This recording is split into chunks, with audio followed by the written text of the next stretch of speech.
ওই যে আমার মা, আমি আর মা সকালবেলা মর্নিং ওয়াক করতে বেরিয়ে গেছি। প্রকৃতির দৃশ্যটা খুব সুন্দর, তাই না বন্ধুরা?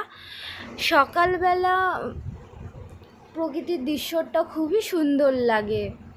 আমি হাঁটতে হাঁটতে মানে মর্নিং ওয়াক করতে করতে একটু ভগবানের জন্য ফুল তুলে নিই, ভালো লাগে বেশ।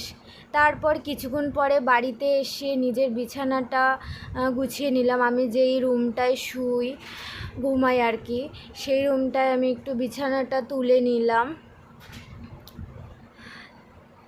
তারপর আমি সোজা চলে গেলাম ঠাকুরের বাসন নিয়ে ঠাকুরের বাসনটি মাজতে।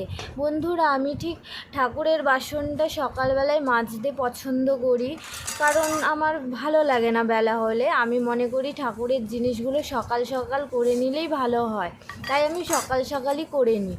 তারপর চলে আসলাম নিজেকে একটু ফ্রেশ করতে, একটু ব্রাশ করে নিলাম, একটু ফ্রেশ হয়ে নিলাম।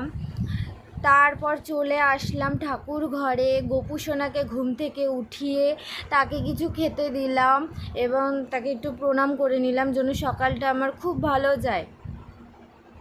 তারপর আমি চলে আসলাম একটু চা বিস্কুট নিয়ে। আমার চা সেরকম ভালো লাগে না খেতে, মাঝে সাঝে খাই। তোমরা কি চা প্রেমিক? চা খেতে কি ভালোবাসো? আমাকে একটু কমেন্টে জানিও তো। নিজেকে একটু সময় দিচ্ছি। তারপর একেবারে চলে আসলাম 10টার সময় ব্রেকফাস্ট করতে, রুটি আর তরকারি। আমি মাঝে সাঝে রুটি খাই, কোনো সময় কোনো খাবার খাই।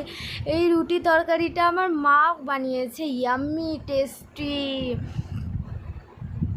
খুব মজা করে খাচ্ছি।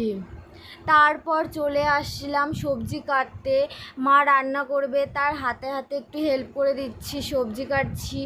বেগুন পটল, একটু বেগুন ভাজা পটল ভাজা। আজকে ভেজ রান্না হবে, শুক্রবারে আমরা ভেজ খাই, তাই ভেজ হবে। মেনুতে ছিল ভাত, ডাল, পটল ভাজা, বরবটি ভাজা, বেগুন ভাজা, এই সমস্তই। তারপর বন্ধুরা, তোমরা যদি ভিডিওটা পছন্দ করো তাহলে একটু লাইক, কমেন্ট, শেয়ার, সাবস্ক্রাইব করো। ভুল ত্রুটি হলে আমাকে কমেন্টে জানিও। আমি প্রথম